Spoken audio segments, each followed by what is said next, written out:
My name is Andrew, and this is Rogue Wrenching. I bought this truck right here. This is the truck that I just bought from an auction about 2 weeks ago.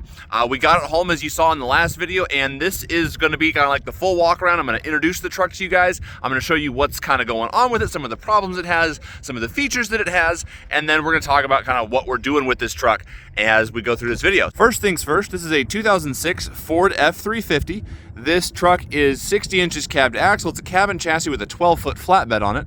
And it's got the ladder rack toolboxes and then a locked tool or equipment cage that is this section right here. Starting off inside the vehicle, we've got some misting plastics, we've got manual crank door handles, still got the cables and stuff from the auction. Button is missing here on the end. Shifter is a little bit loose, as you can tell. The headliner is just absolutely beautiful, and then you can see it's sagging in a couple other places up here. So it's gonna get a new headliner. We're gonna fix the shifter. The glove box is here, but not attached.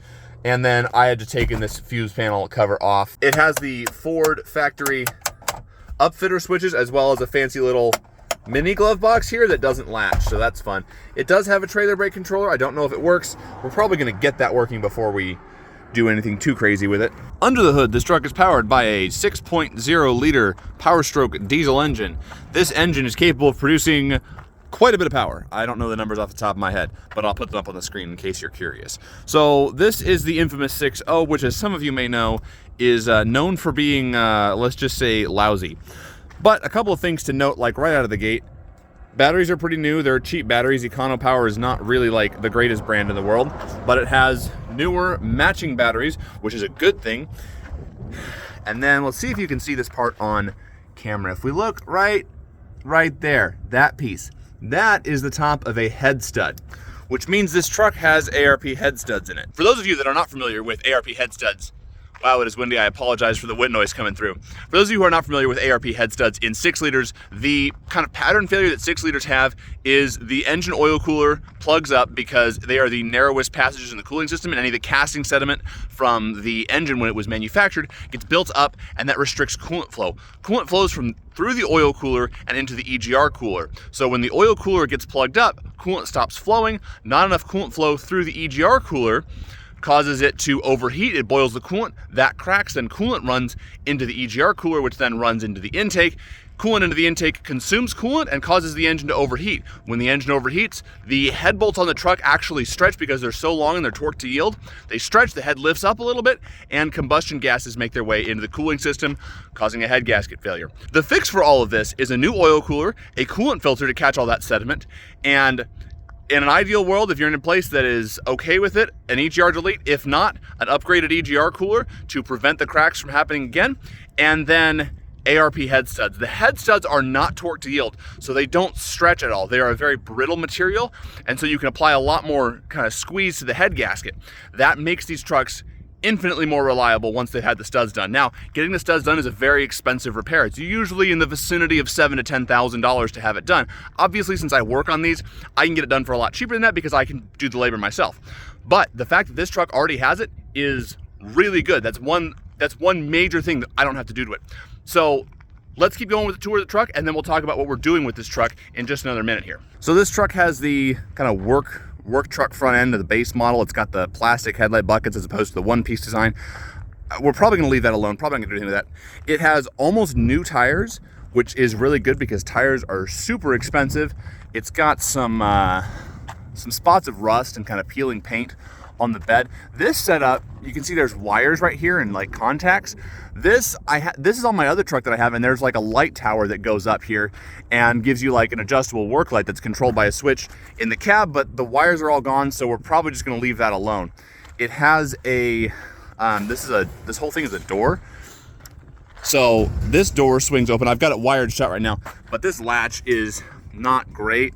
It's got just some baling wire on it right now. There should be like a padlock or something that would go on that and will lock this whole section. So there's 2 shelves, but it's all like encased.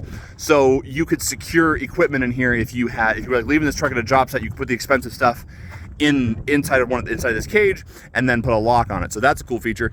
It does have a toolbox here, which It's got some rust in it. This was a concrete truck, so there is some rust, but it's not too bad. It still functions. Little rough around the edges for sure. Spot for your, I don't know, concrete stakes, obviously exhaust, mud flaps.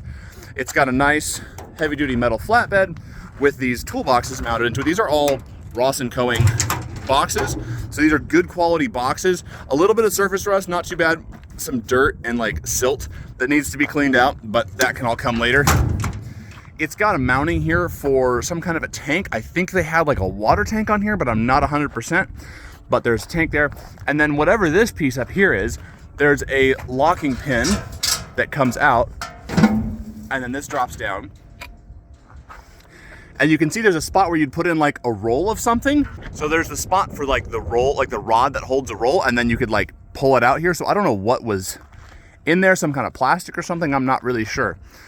Coming around to the back, we've got a nice little pintle hook style hitch with a 2-inch ball with a pintle hook capture there.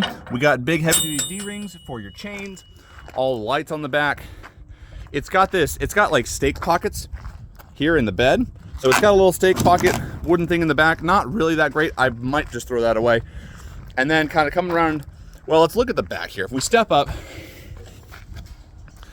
so this truck has like a caged section for like smaller stuff or whatever, and then just like an open section over here.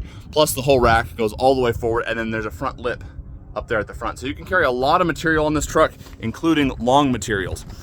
You've got 2 more toolboxes here on the back side, as well as the 2, let's see if I can get in here and show you these 2 things here for if you had, I don't even know what would go in here. My first thought would be like stakes for concrete forms, but given that it doesn't have a bottom, that's probably not what these are for.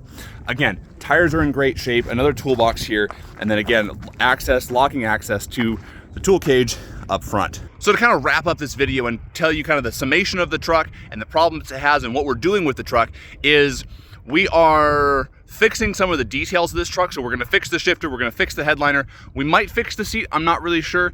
We're gonna clean it up real nice, get everything functioning like it should. We're probably gonna add some flashing lights. That might be on my other channel, Patriot Light Supply. If you wanna check that out, I'll put a link in the description for that channel. But we're fixing this truck up, and the plan is to sell it. So in the state of Arizona, I can legally buy and sell 6 vehicles per year without a used vehicle dealer license. I don't want to be a used car dealer, but this truck, I got it for cheap enough. I paid $1,000, which by the time I paid auction fees and stuff, it was closer to $1,400 to get it home. So I'm into this truck. I'm hoping to be into this truck when we're done for less than $2,000, and I'm hoping to sell it for close to $10,000. So the plan is to make money on this truck to put into the service truck project. So the hope is to make a few $1,000s, hopefully a lot of money on this deal, and be able to do more deals like this and kind of bring you guys along and show you how I do that, so that if you guys want to learn how to do deals like this, you guys can too. I'm not trying to sell you on anything. This is just me showing you what I'm doing, and then I'm going to bring you guys along for the ride. Hopefully you can learn something. So don't feel any like kind of pressure to, I'm not selling anything. Like honestly, at this point, maybe someday we'll get to that, but I'm not selling anything right now. So that's the story with this truck. If you guys want to see us do the headliner video, I will link it right there. Thank you guys so much for watching, and we'll see you guys in the next video.